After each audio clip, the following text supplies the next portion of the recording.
اللہ اللہ اللہ اللہ اللہ اللہ اللہ اللہ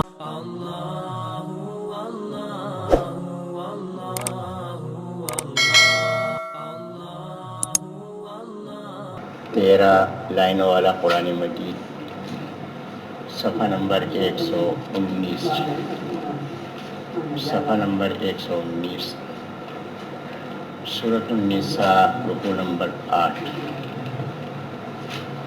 اعوذ باللہ من الشیطان الرجیم بسم اللہ الرحمن الرحیم ألم تر إلى الذين أوتوا نصيبا من الكتاب يؤمنون بالجبت والطاغوت ويقولون للذين كفروا هؤلاء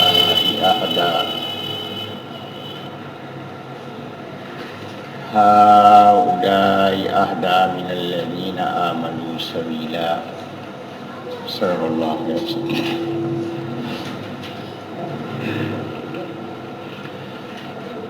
ان آیات کا شان نزول یہ ہے کہ نبی علیہ السلام جب تشریف لائے مکہ مکرمہ سے ہجرت فرما کر مدینہ منورہ میں، تو مدینہ منورہ میں 3 قبیلے تھے یہودیوں کے، 2 قبیلے تھے مشرکین.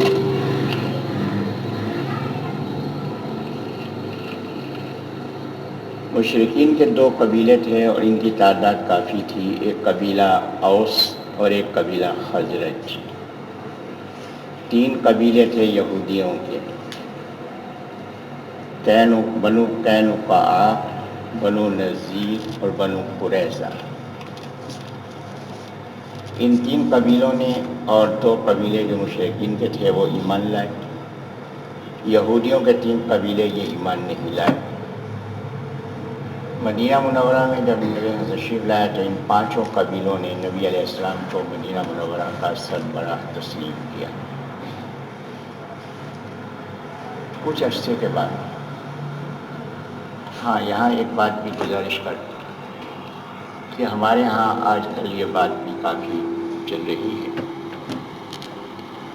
کہ نبی علیہ السلام کو جو امیر مانا گیا، مدینہ منورہ کا حاکم تسلیم کیا گیا، اس کو میثاق مدینہ کہتے ہیں. اور اس کی وجہ سے آج بعض لوگ یہ کہتے ہیں کہ کافروں کے ساتھ اتحاد ہو سکتا ہے. اس کی مثال میثاق مدینہ میں موجود ہے. لیکن ایک بات ذہن نشین فرما لیجیے، میثاق مدینہ میں کافروں کی بالادستی کا معاہدہ نہیں ہوا. میثاق مدینہ معاہدہ اس بات کا کہ کافر نبی پاک صلی اللہ علیہ وسلم کو اپنا سربراہ تسلیم کریں گے. تو مسلمانوں کی فوقیت کا معاہدہ ہے میثاق مدینہ. مسلمانوں کی تابعداری کا، ماتحتی کا، تابع فرمانی کا، ماتحتی کا معاہدہ نہیں. لہذا آج بھی اگر کافروں سے معاہدہ ہوگا تو اس میں اگر مسلمانوں کا فائدہ ہو تو معاہدہ کیا جائے گا، اگر مسلمانوں کو فائدہ نہ ہو تو معاہدہ نہیں ہوگا. تو میثاق مدینہ میں مسلمانوں کی فوقیت اور عظمت کو تسلیم کیا گیا. تو کعب بن اشرف ایک یہودی عالم بھی تھا، سردار تھا. مدینہ منورہ کے قریب اس کی اپنی بستی تھی، اپنا قلعہ تھا، بہت امیر کبیر آدمی تھا. اس نے معاہدے کی خلاف ورزی کی. 60 آدمیوں کو لے کر یہ مکہ مکرمہ گیا غزوہ احد کے بعد. اہل مکہ سے اس نے کہا کہ ہم آپ سے معاہدہ کرتے ہیں کہ ہم نبی علیہ السلام کی مخالفت کرنا چاہتے ہیں اور جو معاہدہ ہم نے کیا اس کو ہم توڑنا چاہتے ہیں، لیکن شرط یہ ہے کہ باہر سے آپ حملہ کریں تو ہم اندر سے آپ کا ساتھ دیں گے. تو امیر مکہ نے ان سے کہا کہ آپ کا اعتبار کوئی نہیں، کیونکہ آپ بھی اہل کتاب ہیں، نبی علیہ السلام بھی آسمانی کتاب کا دعویٰ رکھتے ہیں، لہٰذا آپ دونوں ایک ہو جائیں گے. لہٰذا اگر آپ ہم سے معاہدہ کرنا چاہتے ہیں، معاہدے میں مخلص ہیں، تو پھر ہماری ایک شرط ہے شرط یہ ہے کہ آپ ہمارے بتوں کو سجدہ کریں تاکہ ہماری اور تمہاری ہم آہنگی ہو جائے اور اس کے بعد پھر ہم معاہدہ کریں۔ تو ان یہودیوں نے بتوں کو سجدہ کیا۔ اس کے بعد امیر مکہ نے یہ کہا کہ تم بتاؤ کہ تمہارے نزدیک نبی علیہ السلام اور ہم دونوں میں سے ہدایت پر کون ہے؟ اب یہاں کعب بن اشرف نے تقیہ کیا، اس نے کہا کہ تم مجھے بتاؤ کہ ان میں اور تم میں فرق کیا ہے؟ تو امیر مکہ نے کہا کہ فرق یہ ہے کہ انہوں نے اللہ کے گھر کو چھوڑا ہے اور مدینہ منورہ چلے گئے، ہم نے اللہ کے گھر کو سنبھالا ہوا ہے، ہم مہمانوں کی خدمت کرتے ہیں، اللہ کے مہمانوں کی ضیافت کرتے ہیں، ہم خاندانوں میں جوڑ پیدا کرتے ہیں اور انہوں نے خاندانوں میں توڑ پیدا کیا، باپ کو بیٹے سے جدا کر دیا، بیٹے کو باپ سے جدا کر دیا، میاں کو بیوی سے جدا کر دیا، بیوی کو میاں سے جدا کر دیا۔ تو ان کا اور ہمارا یہ فرق ہے، ہم مہمانوں کو پانی پلاتے ہیں اور وہ یہ یہاں کا علاقہ چھوڑ کر چلے گئے۔ تو کعب بن اشرف نے کہا کہ جو باتیں تم بیان کر رہے ہو اس کے لحاظ سے تو تم ہدایت پر ہو۔ یہ معاہدہ ہو گیا۔ اس کے بعد یہ ہے کہ 30 آدمی یہودیوں کے، 30 آدمی مشرکین مکہ کے، یہ بیت اللہ میں داخل ہوئے اور پھر یہاں انہوں نے اس معاہدے کو پختہ کیا۔ اللہ تبارک و تعالی نے قرآنی آیات میں نبی علیہ السلام کو اس کی خبر دی، نبی علیہ السلام کو اس کی خبر دی اور ساتھ ہی ان یہودیوں کی مذمت فرمائی۔ فرمایا کہ یہ یہودی ہیں جن کو ہم نے کتاب دی، انہوں نے جا کے بتوں کو سجدہ کیا اور طاغوت قوتوں کے ساتھ جا کر معاہدہ کیا اسلام کے خلاف، اور اس کی وجہ ان کا حسد ہے جو ایمان والوں سے یہ رکھتے ہیں۔ صفحہ نمبر 120 پہ اللہ تبارک و تعالیٰ نے یہ بات ارشاد فرمائی کہ یہودیوں کا یہ کام آج سے نہیں بلکہ شروع سے ہے۔ پھر اللہ تبارک و تعالیٰ نے کافروں اور ایمان والوں کا انجام بیان فرمایا۔ فرمایا کہ وہ لوگ جو اللہ کی کتاب کا انکار کرتے ہیں یہ لوگ کافر ہیں اور جہنم میں داخل ہوں گے، اور فرمایا کہ ان کی کھالیں جب جھلس جائیں گی تو اللہ ان کو نئی کھالیں دے گا تاکہ ان کے عذاب کی کیفیت میں، احساس میں کمی نہ ہونے پائے۔ پرانی چیز ہے تو اس پہ اثرات زیادہ دیر تک برقرار نہیں رہتے کہ دیکھیں ایک آدمی ہے، اس کو ایک تکلیف ہے، تکلیف اب ہوئی ہے تو اس کو وہ تکلیف شدت کی محسوس ہوگی۔ اگر تکلیف مستقل اس کو ہے، عادت ہو جائے تو عادت کی وجہ سے تکلیف کا احساس نہیں رہتا۔ فرمایا کہ ہم جہنمیوں کو جب یہ کھال ان کی جھلس جائے گی نئی کھال دیں گے تاکہ تکلیف کا احساس تازہ رہے، اور یہ کھال کتنی دیر میں تبدیل ہوگی؟ فرمایا کہ دنیا کے 1 منٹ میں 2 بار کھال تبدیل ہوگی۔ تو یہ کیفیت ہوگی جہنم کے اندر، اور اس کے مقابلے میں فرمایا جو ایمان والے ہیں ہم ان کو باغات میں داخل کریں گے جن کے نیچے سے نہریں بہہ رہی ہیں، اور یہ اس میں ہمیشہ رہیں گے، اور یہاں اور متعدد نعمتیں ہوں گی، رفقا ہوں گے پاکیزہ، اور اس کے ساتھ ہی ہم ان کو سائے میں رکھیں گے، یہاں دھوپ یا گرمی کا احساس بھی نہیں ہوگا، جبکہ جہنم میں یہ گرمی کی کیفیت ہوگی کہ کھال جھلس جائے گی۔ اس کے بعد اللہ تبارک و تعالیٰ نے یہ فرمایا کہ امانتیں ادا کرو جو ان کے اہل ہیں اور فیصلہ کرو عدل کے ساتھ۔ نبی پاک صلی اللہ علیہ وسلم یہ بات ارشاد فرمائی، یہ بات میں اس سے پہلے عرض کر چکا ہوں کہ جس کو 4 نعمتیں حاصل ہیں اور کچھ بھی حاصل نہ ہو تو اس کی خوش نصیبی میں کوئی فرق نہیں۔ ایک بات یہ کہ اس کو امانت کی نعمت حاصل ہو۔ امانت کیا ہے؟ کہ جس کا حق ہے اس تک حق پہنچایا جائے، والدین کے حقوق ادا کیے جائیں، بیوی بچوں کے حقوق ادا کیے جائیں، ہمسایوں کے حقوق ادا کیے جائیں، جو بھی معاملات ہیں جس کے ساتھ ان کو صحیح طور پہ ادا کیا جائے، رائے جس کے حق میں بہتر ہو، جو اہل ہو اس کے حق میں رائے دی جائے، یہاں تک کہ ووٹ کے بارے میں بھی امانت ہے۔ اگر کوئی امانت آپ کے پاس رکھے تو اس کی امانت دیانتداری کے ساتھ واپس کی جائے، اس کو استعمال میں نہ لایا جائے، یہاں تک کہ جو بات چیت ہے یہ بھی امانت ہے۔ آپ کسی مجلس میں تشریف فرما ہیں اور وہاں کوئی بات ہوئی ہے تو وہ بات بھی امانت ہے، کہنے والے کی اجازت کے بغیر اس بات کو دوسروں کے سامنے بیان نہ کیا جائے جو اس مجلس میں موجود نہ ہوں۔ تو یہ امانت کی مختلف کیفیات ہیں۔ ایک جامع لفظ ہے جس کو اللہ نے بیان فرمایا اور نبی علیہ السلام نے بیان فرمایا۔ تو پہلی نعمت ہے امانت کی حفاظت، کہ شرمگاہ کی حفاظت کی جائے، اپنی زبان کی حفاظت کی جائے، اپنے اعضاء کی حفاظت کی جائے، اپنی نگاہ کی حفاظت کی جائے، غیر مناسب جگہ پہ نگاہ نہ پڑے۔ تو پہلی نعمت امانت۔ دوسری نعمت فرمایا صدق مقال، کہ سچ کہنا، جب بھی بات کرے سچ کہے۔ اور ہمارے ہاں اعتدال کی کیفیت تو ہے نہیں۔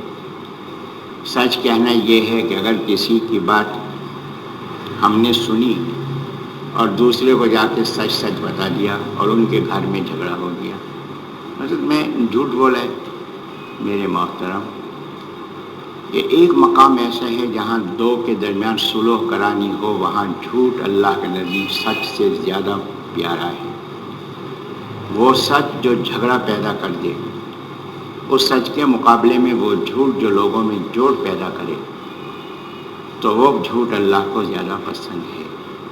تو لہٰذا سچ سے مراد یہ ہے کہ جب بھی بات کریں سچ کہیں، اور یہ بات کہ کلمہ پڑھا ہے، گواہی دی ہے اللہ کی توحید اور نبی کی رسالت کی، تو اس میں سچائی کا اظہار کریں، کہ دل سے اس کو سچ مانیں اور اس کے مطابق اپنے آپ کو ڈھالیں، اور عام گفتگو کے اندر بھی سچ بولیں، کسی کو دھوکہ نہ دیں۔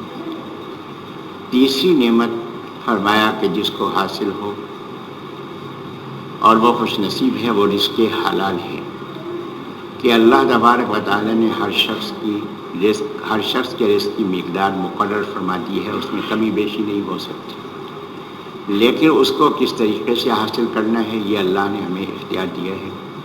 تو جائز ذریعہ اختیار کرنا ہے اور اس کو رزق حلال کہتے ہیں۔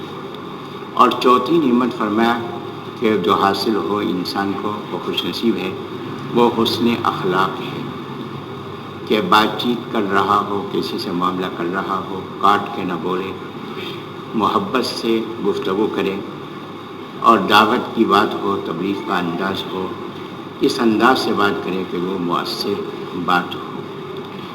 تو یہ چار نعمتیں جس کو حاصل ہوں، فرمایا کہ وہ خوش نصیب ہے، اور باقی کوئی نعمت حاصل نہ ہو تو کوئی اس میں فرق نہیں پڑتا۔ اس کے بعد یہ صفحہ نمبر 121 پہ اللہ تعالیٰ نے اس رکوع کے آخر میں پھر ایمان والوں سے خطاب فرمایا۔ فرمایا کہ ایمان والوں تم اطاعت کرو اللہ کی، اور اطاعت کرو رسول اللہ صلی اللہ علیہ وسلم کی، اور اطاعت کرو اپنے میں سے اولی الامر کی۔ اللہ کی اطاعت کیا ہے؟ پہلی بات تو یہ ہے کہ اطاعت کس کو کہتے ہیں؟ اطاعت کہتے ہیں دل کی رغبت کے ساتھ کسی کا حکم ماننا، کہ آپ کسی کے حکم کی تعمیل فرمائیں، مجبوری کی حالت میں نہیں بلکہ دل کی رغبت کے ساتھ، تو اس کو اطاعت کہتے ہیں۔ کہ اللہ کا حکم مانیں دل کی رغبت کے ساتھ۔ اللہ کا حکم کہاں سے معلوم ہوگا؟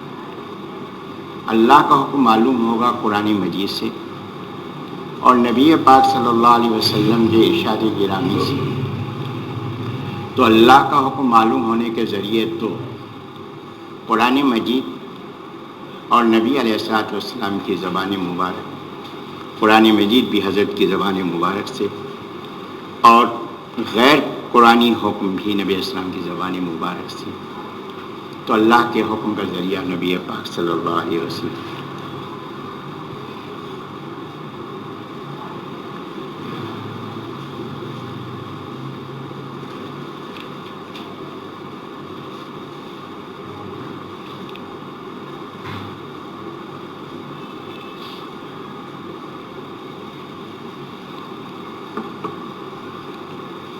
وَأَطِیعُوا الرَّسُولَ، رسول اللہ صلی اللہ علیہ وسلم کی اطاعت کریں۔ رسول اللہ صلی اللہ علیہ وسلم کی اطاعت کا اللہ نے علیحدہ ذکر فرمایا۔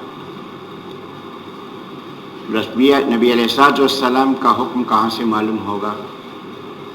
حدیث پاک سے اور حضرات صحابہ کرام رضی اللہ عنہم سے۔ تیسرا حکم فرمایا کہ اطاعت کرو اولی الامر منکم۔ یہاں دیکھیے اطیعوا اللہ، اطیعوا علیحدہ فرمایا، اطیعوا الرسول یہ علیحدہ فرمایا، وَأُولِي الْأَمْرِ مِنْكُمْ یہاں اطیعوا علیحدہ نہیں فرمایا۔ وَأُولِي الْأَمْرِ مِنْكُمْ کا تعلق اس اطیعوا سے ہے جس اطیعوا کا تعلق الرسول سے ہے۔ تو اس کے معنی یہ ہے کہ امت کے علماء کا اجماع اس کی تعمیل ایسے ہی ضروری ہے جیسے نبی علیہ السلام کے حکم کی اطاعت ضروری ہے۔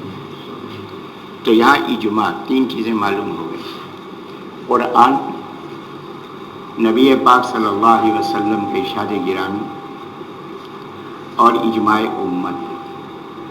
اولی الامر منکم یہ اللہ نے جمع فرمایا اولی الامر کہ وہ لوگ جو دین میں پختگی اور مہارت رکھنے والے ہیں۔ منکم ساتھ فرما دیا کہ یہ نہ ہو کہ مستشرقین کی اتباع کرو۔ آج مفکرین کی دو قسمیں ہیں، ایک گروہ وہ ہے جو مسلمانوں میں ہے اور ایک گروہ وہ ہے جو غیر مسلموں میں ہے، ان کو مستشرقین کہتے ہیں۔ تو مستشرقین کی تحقیقات جب ہمارے سامنے آتی ہیں تو ہم ان سے مرعوب اور متاثر ہوتے ہیں۔ اللہ تعالیٰ کے علم میں یہ بات تھی کہ کس طریقے سے یہ مسلمان گمراہ ہوں گے، تو اللہ نے یہاں منکم فرما دیا کہ جو دین کی مہارت رکھنے والے ہوں، مگر شرط یہ ہے کہ وہ مستشرقین نہ ہوں، وہ ایمان والے ہوں، منکم تم میں سے ہوں۔ یا ایھا الذین آمنوا اے ایمان والو، منکم وہ تم میں سے ہوں، یعنی ایمان والے ہوں۔ پہلے ان مفکرین کا ایمان چیک کرو کہ یہ مفکرین ایمان والے ہیں یا ایمان والے نہیں۔ ان کا عقیدہ دیکھو، جس کی بات ماننی ہے سب سے پہلے اس کا عقیدہ دیکھا جائے گا، اور عقیدے کے بعد جو دوسری چیز دیکھی جائے گی وہ یہ کہ علماء امت کا، علماء حق کا اس کو اعتماد حاصل ہے یا اعتماد حاصل نہیں، علماء حق سے اس کو نسبت حاصل ہے یا نسبت حاصل نہیں۔ ہمارے یہاں جو مختلف حضرات ٹیلی ویژن پہ یا مختلف چینلوں پہ اسلام کی تعبیرات پیش کر رہے ہیں، اسلامی تعلیمات پیش کر رہے ہیں، اور جن میں بہت سے حضرات مشہور بھی ہیں، جیسے کہ ہمارے ہاں ڈاکٹر ذاکر نائک صاحب، کہ عام آدمی نہیں، پڑھا لکھا بھی نہیں، بلکہ علماء حضرات بھی بڑے اشتیاق سے سنتے ہیں۔ میں پنڈی میں تھا، ایک جگہ بیان ہو رہا تھا، وہاں چٹ آ گئی کہ آپ ڈاکٹر ذاکر نائک صاحب کو سنتے ہیں۔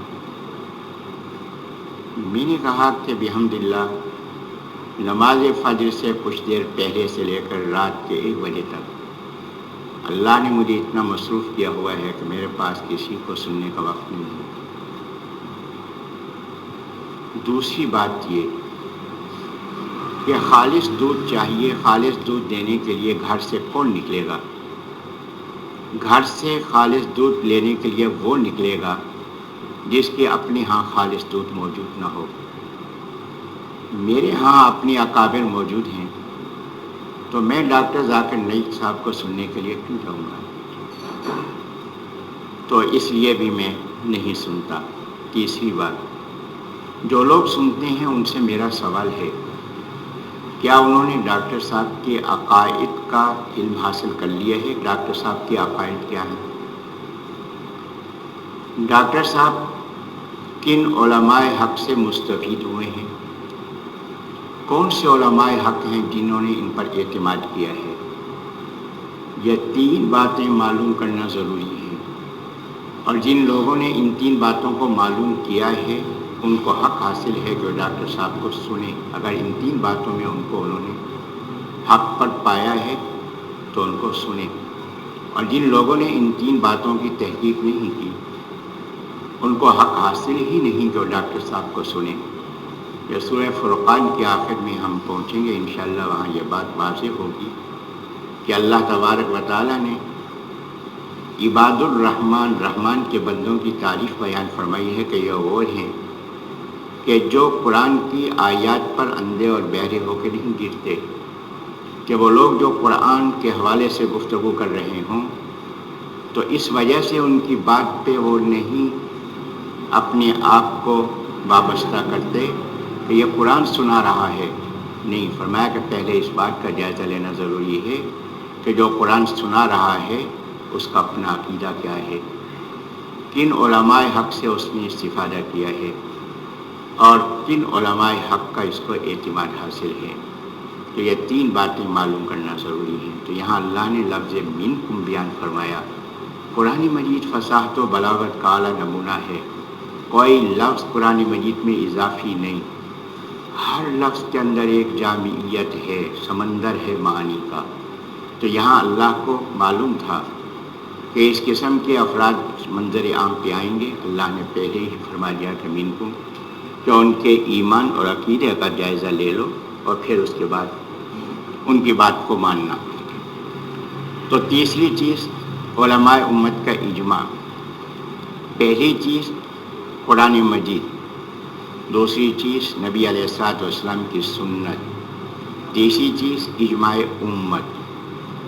اور اس کے بعد فرمایا کہ اگر کوئی ایسا مسئلہ ہو جو ان تینوں میں موجود نہ ہو، فَإِن تَنَازَعْتُمْ فِي شَيْءٍ، اور آپس میں اختلاف پیدا ہو، جو چیز ان تینوں میں موجود ہوگی ان میں تو اختلاف نہیں ہوگا، جو چیز ان تینوں میں موجود نہیں ہے واضح طور پر تو اس میں اختلاف ہوگا۔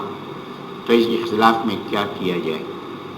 فرمایا کہ اللہ اور اس کے رسول صلی اللہ علیہ وسلم کی طرف رجوع کرو۔ اب یہ کہ رجوع سے کیا مراد ہے کہ قرآن و سنت میں غور کرو، جب غور کرو گے تو اس کا حل آپ کو قرآن و سنت میں ملے گا، لیکن یہ غور کون کرے گا؟ میں غور کروں گا، آپ غور کریں گے، پڑھا لکھا طبقہ غور کرے گا؟ نہیں، یہ بات آگے آ رہی ہے۔ فرمایا کہ مجتہدین غور کریں گے۔ اور مجتہد کس کو کہتے ہیں؟ مجتہد اس کو کہتے ہیں جس کے اندر تین صفات پائی جاتی ہیں۔ پہلی صفت یہ کہ اس کا دینی علم وسیع ہو، دوسری صفت یہ ہے کہ اس کو دین کا فہم حاصل ہو، اور تیسری صفت یہ ہے کہ ہدایت اور تقوی میں ممتاز ہو۔ یہ تین باتیں جس کے اندر پائی جائیں گی وہ مجتہد ہوگا، اور وہ مجتہد اجتہاد کرے گا قرآن اور حدیث کی روشنی میں۔ جب اجتہاد کرے گا تو اس کے اجتہاد کے مطابق جو مجتہد نہیں ہے وہ عمل کریں گے۔ مجتہد کی تحقیق پر عمل کرنا اور اس پر اعتماد کرنا، اس کو تقلید کہتے ہیں۔ تو قرآن مجید کی اس آیت سے معلوم ہو رہا ہے کہ جو لوگ مجتہد نہیں ہیں ان کے لیے نجات تقلید میں ہے۔ تو لہذا چار باتیں معلوم ہوئیں، قرآن، سنت، اجماع اور اجتہاد اور قیاس جو مجتہد کرے گا۔ جب یہ چار حکم معلوم ہو گئے، پانچواں حکم خود کو سمجھ میں آ گیا کہ جو لوگ مجتہد نہیں ہیں وہ مجتہد پر اعتماد کریں گے، اور مجتہد پر اعتماد کرنے کو تقلید کہتے ہیں۔ تو اس آیت میں یہ پانچ حکم معلوم ہو رہے ہیں، قرآن سے وابستگی، سنت سے وابستگی، اجماع سے وابستگی، حسب ضرورت اجتہاد، اور پانچویں بات اجتہاد کی تقلید۔ صفحہ نمبر 121 پیج رکوع نمبر 9 ہے۔ الم تر الی الذین یزعمون انہم آمنوا بما انزل الیک، فرمایا کہ وہ لوگ جو دعویٰ رکھتے ہیں کہ ہم ایمان والے ہیں، ان کی حالت یہ ہے کہ جب باہمی اختلافات ہوتے ہیں تو اس کے فیصلے کن سے کراتے ہیں؟ طاغوت سے کراتے ہیں، غیر مسلموں سے کراتے ہیں۔ فرمایا کہ یہ ایمان کی علامت نہیں۔ اور جب ان لوگوں سے کہا جاتا ہے کہ آؤ اللہ سے اس کے رسول صلی اللہ علیہ وسلم سے فیصلہ کرا لو، تو یہ فیصلہ کرانے کے لیے تیار نہیں ہوتے۔ فرمایا یہ منافقین ہیں، اور فرمایا کہ یہ منافقین جب اللہ کی آزمائش میں گرفتار ہوں گے پھر ان کا کیا بنے گا۔ اور صفحہ نمبر 122 میں اس رکوع میں اللہ تبارک و تعالیٰ نے فرمایا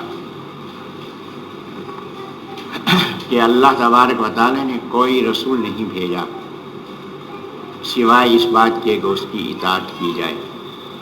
اس آیت کے اندر اللہ تعالیٰ نے دو باتیں بیان فرمائیں، وَمَا أَرْسَلْنَا مِن رَّسُولٍ إِلَّا لِيُطَاعَ بِإِذْنِ اللَّهِ وَلَوْ أَنَّهُمْ إِذْ ظَلَمُوا أَنفُسَهُمْ جَاءُوكَ فَاسْتَغْفَرُوا اللَّهَ وَاسْتَغْفَرَ لَهُمُ الرَّسُولُ لَوَجَدُوا اللَّهَ تَوَّابًا رَّحِيمًا۔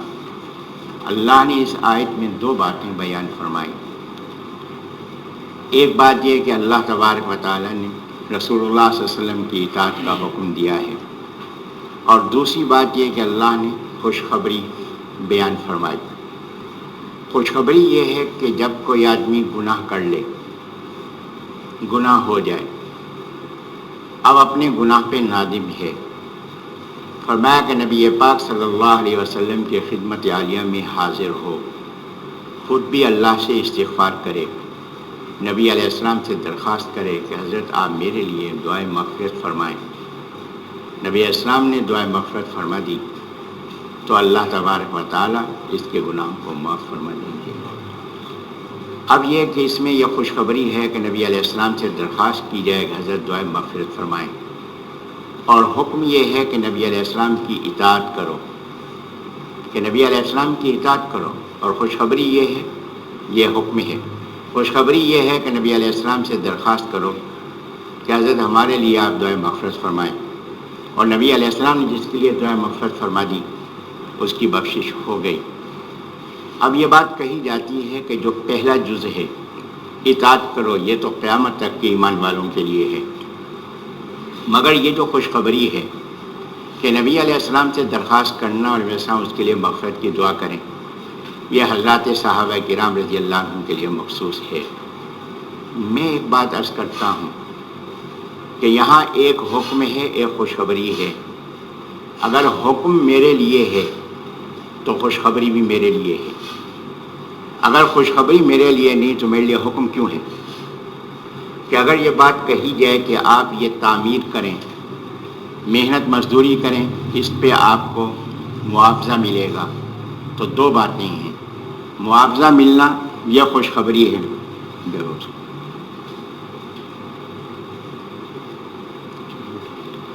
معاوضہ ملنا یہ خوشخبری ہے، کام کرنا یہ حکم ہے، تو لہذا حکم جس کے لیے ہے کام کرو، معاوضہ بھی اس کے لیے ہے۔ یہ کہا جائے کہ جناب کام کا حکم تو آپ کے لیے ہے لیکن معاوضے کی نعمت آپ کے لیے نہیں، تو میں کام کیوں کروں گا؟ تو معلوم ہوا کہ جس کے لیے حکم ہے یہ انعام اور خوشخبری بھی اس کے لیے ہے، تو یہ حکم قیامت تک کے ایمان والوں کے لیے ہے، تو یہ خوشخبری بھی قیامت تک کے ایمان والوں کے لیے ہے۔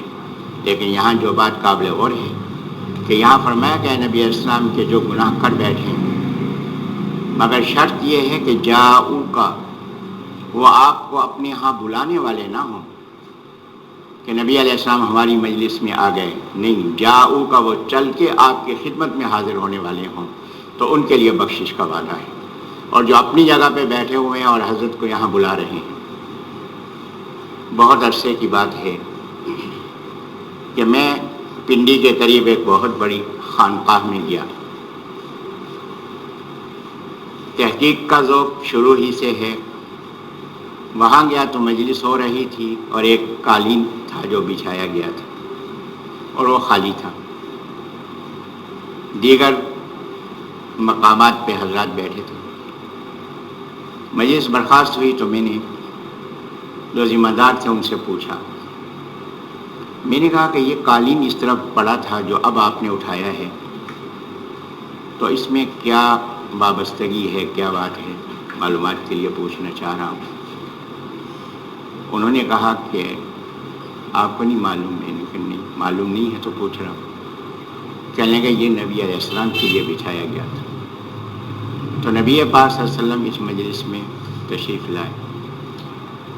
میں نے کہا کہ ساری باتیں اپنی جگہ پر، لیکن میں ایک بات سمجھنا چاہ رہا ہوں، میں یہ بات سمجھنا چاہ رہا ہوں کہ نبی علیہ السلام کے لیے آپ نے قالین بچھایا کہ حضرت تشریف لائیں گے، حاضر ناظر اس کو کہتے ہیں جو کبھی غائب نہ ہو۔ تو نبی علیہ السلام تشریف لائے اور آپ نے قالین اٹھا لیا، حضرت چلے بھی گئے، تو حاضر ناظر کیسے ہو؟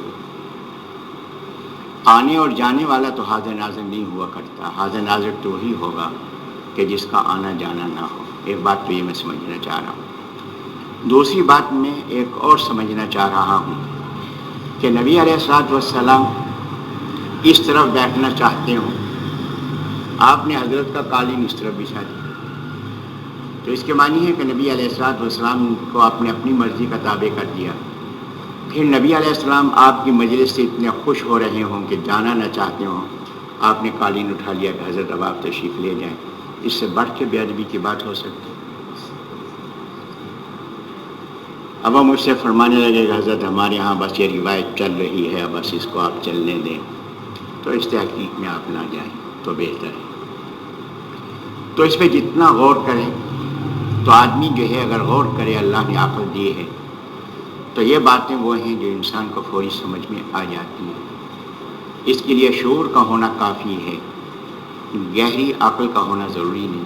کہ شعور ہو تو انسان ان باتوں کو سمجھ سکتا ہے۔ تو یہاں بھی اللہ تبارک و تعالیٰ نے فرمایا کہ نبی علیہ السلام کو بلانے والے نہ ہوں، جاؤ کا، اے نبی علیہ السلام وہ چل کر آپ کی خدمت میں حاضر ہونے والے ہوں۔ جب نبی علیہ السلام دنیا میں تشریف فرما تھے تو حاضر ہونے والے آپ کی مجلس میں حاضر ہوتے، اور دنیا سے نبی علیہ السلام تشریف لے گئے تو اب نبی علیہ السلام کی خدمت میں حاضر ہونے کی صورت کیا ہے کہ نبی علیہ السلام کے روضہ اقدس پہ حاضری دی جائے اور وہاں جا کے درخواست کی جائے کہ حضرت قیامت کے دن بھی آپ ہماری شفاعت فرمانا، اور اس وقت بھی آپ ہمارے لیے دعائے مغفرت فرمائیں۔ تو نبی علیہ السلام کے روضہ اقدس پہ جب یہ بات گزارش کریں گے تو یہ گزارش تبھی ہوگی کہ جب یہ عقیدہ ہو کہ نبی علیہ السلام ہماری بات سنتے ہیں، اور جب یہ ہو کہ نبی علیہ السلام ہماری بات نہیں سنتے، حضرت کی روح اور جسم کا آپس میں تعلق نہیں، نبی علیہ السلام کا جسم اطہر بے جان ہے اور اس کا روح سے تعلق نہیں، تو ظاہر ہے کہ پھر یہ بات وہاں کیسے گزارش کی جا سکے گی۔ جہاں تک روح اور جسمی تعلق کا تعلق ہے، اس میں دو تین باتیں بنیادی جو کہ عقیدے سے متعلق ہیں میں عرض کر دینا چاہتا ہوں۔ ایک بات تو یہ ہے کہ یہ بات عقیدتاً ہمارے لیے لازم ہے کہ ہم اس کو تسلیم کریں کہ عذاب قبر ہے، عذاب قبر ہے، اور قبر کس کو کہتے ہیں؟ تو یہ بات کہی جاتی ہے کہ جناب قبر یہ نہیں ہے، قبر اس کو کہتے ہیں جہاں انسان کی روح ہوتی ہے۔ آئیے قرآن سے پوچھتے ہیں، قرآن نے قبر کس کو کہا؟ قرآن مجید میں اللہ تعالیٰ نے فرمایا کہ الہاکم التکاثر حتی زرتم المقابر، کہ قبروں کی تم زیارت بھی کرتے ہو پھر بھی غفلت میں پڑے ہوئے ہو۔ تو آپ ان قبروں کی زیارت کرتے ہیں جہاں انسان کی روحیں ہوتی ہیں؟ کون سی قبروں کی زیارت کرتے ہیں؟ کون سی قبروں کو ہم دیکھتے ہیں؟ نبی علیہ السلام نے سکھلایا السلام علیکم یا اہل القبور، تو یہ کہاں دعا پڑھی جاتی ہے؟ یہ سلام کہاں عرض کیا جاتا ہے؟ جہاں انسان کی روحیں ہوتی ہیں وہاں جا کر یہ بات ہم عرض کرتے ہیں، یا اس مقام پہ عرض کرتے ہیں جہاں انسان کے جسم دفن ہوتے ہیں؟ پھر یہ کہ جو لوگ ان کو قبر ماننے کو تیار نہیں، وہ کسی کی تدفین سے فارغ ہو کر آئیں تو آپ ان سے پوچھیں کہ حضرت آپ کہاں سے تشریف لا رہے ہیں؟ وہ کہیں گے کہ ہم قبرستان سے آ رہے ہیں۔ جب قبر یہ نہیں تو یہ قبرستان کیسے ہے؟ تو بول چال سے بھی یہ بات معلوم ہو رہی ہے کہ قبر سے مراد وہ جگہ ہے جہاں پہ انسان کا جسم ہوتا ہے۔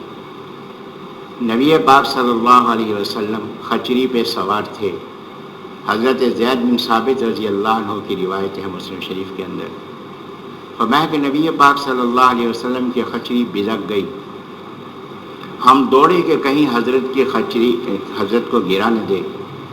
جب قریب گئے تو وہاں 5-6 قبریں تھیں۔ نبی علیہ السلام نے فرمایا کہ یہ معلوم ہے قبریں کن کی ہیں؟ ہم میں سے ایک آدمی جانتا تھا، اس نے کہا کہ حضرت یہ آپ کے تشریف لانے سے پہلے یہ مشرکین جو مر گئے یہ ان کی قبریں ہیں۔ نبی علیہ السلام نے فرمایا اگر مجھے یہ خوف نہ ہوتا کہ تم اپنے مرنے والوں کو دفن کرنا چھوڑ دو گے، میں اللہ سے دعا کرتا کہ ان کی جو چیخیں میں سن رہا ہوں ان میں سے کچھ چیخیں اللہ تمہیں بھی سنوا دے۔ حضرات صحابہ کرام رضی اللہ عنہم میری اور آپ کی طرف سے نہیں تھے کہ سوال کرتے حضرت ان کے جسم تو مٹی ہو گئے ہوں گے تو یہ کیسے چیخ رہے ہیں، تو ان سے آوازیں کیسے نکل رہی ہیں، ان کو عذاب کیسے ہو رہا ہے، ہم تو عذاب کے کوئی آثار نہیں دیکھ رہے۔ حضرات صحابہ کرام رضی اللہ عنہم کو ایمان اتنا تھا کہ نبی علیہ السلام سے سوال نہیں، ان کا عقیدہ یہ تھا کہ زمین اوپر ہو سکتی ہے، آسمان نیچے ہو سکتا ہے، نبی علیہ السلام کی زبان حق سے خلاف حق بات ادا نہیں ہو سکتی۔ یہ میں اور آپ ہیں جو نبی صلی اللہ علیہ وسلم کی ارشادات عالیہ کا تجزیہ کرتے ہیں، وہ لوگ تجزیہ نہیں، وہ نبی علیہ الصلوۃ والسلام پر ایمان رکھتے تھے۔ چہروں کے رنگ اڑ گئے، سہم گئے، کیا بنے گا؟ وہ مشرک تھے، یہ ایمان والے تھے، لیکن اپنی فکر پڑ گئی کہ ہمارا کیا بنے گا۔ نبی علیہ الصلوۃ والسلام نے فرمایا، ان کے چہروں کو دیکھا، فرمایا کہ تم اللہ سے پناہ چاہو جہنم کی آگ سے۔ انہوں نے کہا کہ نعوذ باللہ من عذاب النار۔ انہوں نے فرمایا کہ تم اللہ سے پناہ چاہو عذاب قبر سے۔ انہوں نے پڑھا نعوذ باللہ من عذاب القبر۔ فرمایا کہ تم فتنوں سے اللہ کی پناہ چاہو، نعوذ باللہ من الفتن ما ظہر منہا وما بطن، اور تم مسیح دجال کے فتنے سے پناہ چاہو، نعوذ باللہ من فتنۃ المسیح الدجال۔ تو فوراً وہ حضرات اس کو پڑھتے رہے اور ان کا اطمینان ہوا۔ تو عذاب قبر متعدد واقعات سے، نبی صلی اللہ علیہ وسلم کی ارشادات عالیہ سے یہ بات واضح ہے۔ حضرت سعد بن معاذ رضی اللہ عنہ، یہ بات آگے سورہ احزاب میں آئے گی کہ حضرت سعد بن معاذ رضی اللہ عنہ کو نبی علیہ الصلوۃ والسلام نے بنو قریظہ کے فیصلے کے لیے بھیجا۔ سعد بن معاذ رضی اللہ عنہ غزوہ خندق میں زخمی ہوئے تھے۔ یہ غزوہ خندق میں زخمی ہوئے، اس کے بعد بنو قریظہ سے معاملہ پڑا تو سعد بن معاذ رضی اللہ عنہ کو بھیجا فیصلے کے لیے۔ خود بنو قریظہ نے کہا کہ یہ ہمارا فیصلہ کریں۔ حضرت سعد بن معاذ رضی اللہ عنہ تشریف لے گئے۔ حضرت نے فیصلہ فرمایا کہ جو مرد ہیں ان کے جوان غداری کی وجہ سے سب قتل کیے جائیں، عورتوں اور بچوں کو غلام بنائے جائیں۔ یہ فیصلہ کر کے حضرت تشریف لائے، گدھے پہ سوار تھے، زخمی حالت میں تھے۔ نبی علیہ السلام نے فرمایا قوموا الی سیدکم، اب ان الفاظ پہ غور کرتے ہوئے چلے۔ نبی علیہ السلام نے فرمایا قوموا الی سیدکم، کہ اٹھو اور اپنے سردار کا استقبال کرو۔ تو اس سے بات سکھلا دی کہ جو علم کے لحاظ سے، دین کے لحاظ سے بڑا ہو اس کے لیے کھڑا ہونا یہ اسلام کی تعلیم کے خلاف نہیں۔ تو قوموا الی سیدکم، اکابر صحابہ کرام بیٹھے تھے، اٹھے، آگے بڑھے، ان کا استقبال کیا، نبی علیہ السلام کی خدمت عالیہ میں لائے، سامنے آ کر بیٹھ گئے، رپورٹ پیش کی کہ حضرت میں نے یہ فیصلہ کیا۔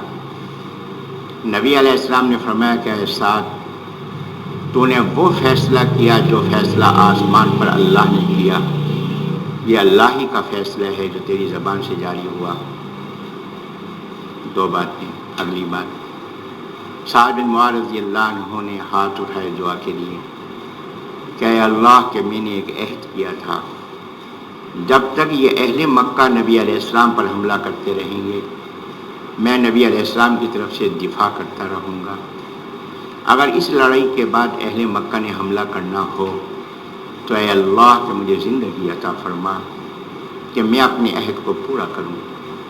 اگر اس غزوے کے بعد اہل مکہ حملہ کرنے کی کیفیت میں نہ ہوں، حالت میں نہ ہوں، تو اللہ مجھے شہادت عطا فرما دے۔ وہ زخم پھٹا۔ حضرت سعد بن معاذ رضی اللہ عنہ اس حالت میں گرے کہ ان کا چہرہ مبارک نبی علیہ السلام کے مبارک قدموں پہ تھا، روح کف سے ان سری سے پرواز کر گئی، انتقال ہو گیا، شہادت ہو گئی۔ نبی علیہ السلام نے فرمایا کہ سعد بن معاذ رضی اللہ عنہ کی شہادت پر عرش عظیم بھی کانپ اٹھا ہے۔ اب الفاظ پر غور فرماتے ہیں۔ نماز جنازہ کا اہتمام ہوا، نبی علیہ السلام نے نماز جنازہ پڑھائی۔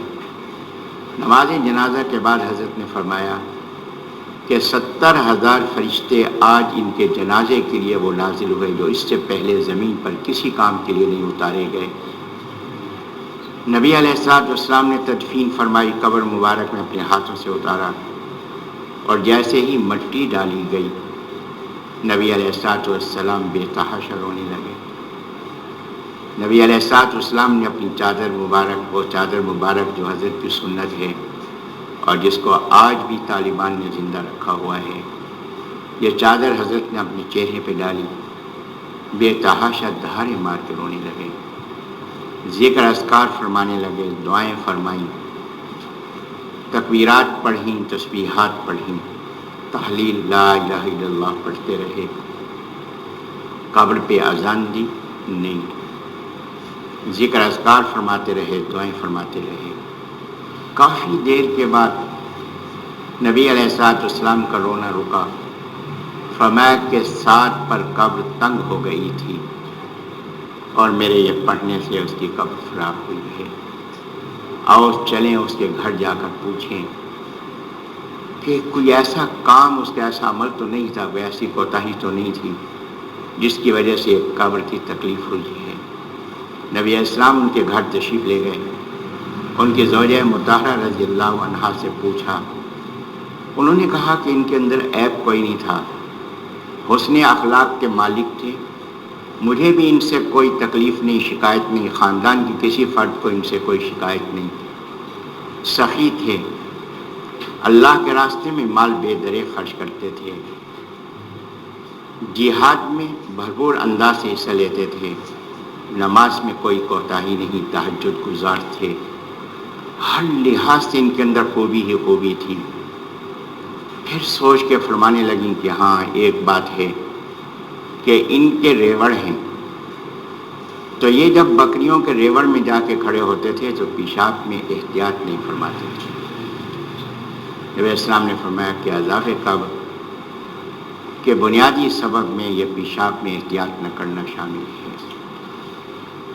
بکری کے پیشاب میں احتیاط نہ کی وہ جلیل القدر صحابی رضی اللہ عنہ، جن کا فیصلہ اللہ کا فیصلہ، جن کی شہادت تبھی وفات نہیں، عرش عظیم جن کی وفات پہ کانپ اٹھا، جس کی نماز جنازہ نبی علیہ السلام نے پڑھائی، 70,000 فرشتے جن کے نماز جنازہ میں شریک ہوئے، جن کی تدفین نبی علیہ السلام اپنے ہاتھ مبارک سے فرمائی، ان کے لیے قبر کی تکلیف یہ ہے، تو میرے اور آپ کے لیے کیا ہوگا؟ کتنی کوتاہیاں ہیں جو ہم سے ہو رہی ہیں۔ نبی علیہ السلام پہ قربان کہ اس امت پہ اتنی نظر رحمت کی کہ یہ فرما دیا کہ جو شخص روزانہ رات کو سورۃ ملک پڑھنے کی عادت بنا لے وہ عذاب قبر سے بچ جائے گا۔ اور یہ سورۃ ملک 2 رکوع کی صورت ہے، اور یہ پڑھنے کا وقت بھی نہ میرے پاس ہے نہ آپ کے پاس ہے، تو لہذا اس کی عادت بنا لینی چاہیے۔ تو میں یہ بات عرض کر رہا تھا کہ عذاب قبر ہے۔ جب عذاب قبر ہے تو اس کے معنی ہے کہ روح اور جسم کا تعلق ہے۔ روح اور جسم میں تعلق کی نوعیت کیا ہے یہ اللہ کو معلوم ہے، لیکن ہمیں قرآن مجید سے نبی السلام کے ارشادات عالیہ سے اس تعلق کی کیفیت معلوم ہو رہی ہے۔